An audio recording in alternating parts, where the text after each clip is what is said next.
Exact data किती आलेला आहे कशा संदर्भातला? हा जो अर्ज माघारी पाठवणाऱ्या महिला आहेत त्या स्वतः विनंती करतायत की आम्हाला पैसे साधारणपणे हा मी सुरुवातीला सांगितलं की हा जो डेटा आहे हा रोज वेगवेगळ्या पद्धतीनं बदलत असतो. रोज 5-6 ॲप्लिकेशन येतात, खालच्या स्तरावर येत असतात. 3,500-4,000 आत्तापर्यंत त्या ठिकाणी आलेले असतील, पण त्याच्यामध्ये रोज जी काय आहे 4-5-10 अर्जांची ही वाढच होत असते.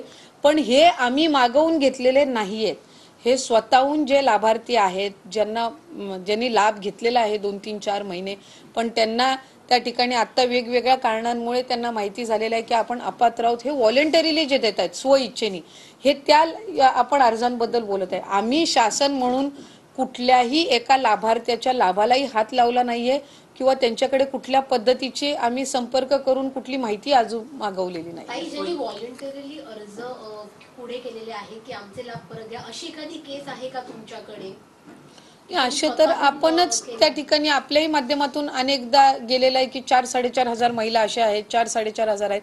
आमचा हा आकडा जो रोज 5-10 ज्या महिलांचा आहे ह्यांनी अर्ज येतात त्या ह्यांनी हे होतोय, तो रोज बदलत राहतो. आता साधारणपणे 3,500-4,000 असतील, पण त्या संदर्भातलाही अजून रिफंडिंग असेल त्याची किंवा ते पैसे परत घेणं असेल, ही प्रक्रिया काही आम्ही त्यांच्या संदर्भातही अजून केलेली नाही. स्वेच्छेने ज्यांना कोणाला पैसे द्यायचे असतील किंवा जे कोणी अर्ज करतायत त्यांना अर्ज करताना हे पैसे नेमके द्यायचे कुठं किंवा त्या संदर्भात काही विभागाच्या वतीनं तयारी करण्यात आली आहे, काही सिस्टीम लावण्यात आलेली आहे की बाबा या ठिकाणी देऊ शकतात स्वेच्छेने? इतर वेळेला जी प्रचलित पद्धत असते की ज्या वेळेला एखाद्या रिफंड होत असतं त्यावेळेला ते शासनाच्या तिजोरीमध्ये जात असतं आणि त्याच्यामध्ये ट्रेजरी डिपार्टमेंट जे असतं, नियोजन किंवा आपलं तो जो विभाग आहे तो आम्हाला महिला व बालविकास विभागाला ज्या पद्धतीनं त्यातल्या सूचना देतील की त्याच्यासाठी ते कुठली विंडो आम्हाला उपलब्ध करून देतील की शासनाच्या तिजोरीमध्ये ती रक्कम यावी आणि मग ती वेगवेगळे जी काही लाभाच्या योजना असतील किंवा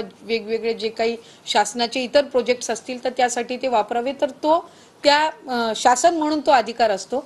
तर ती जी विंडो आम्हाला उपलब्ध करून देतील त्या पद्धतीने ती प्रक्रिया होईल. पण अद्याप तरी ज्यांनी व्हॉलेंटरीली आमच्याकडे अर्ज दिलेले आहेत त्यांच्या संदर्भातली पण ही प्रोसिजर अद्यापही सुरू झालेली नाही.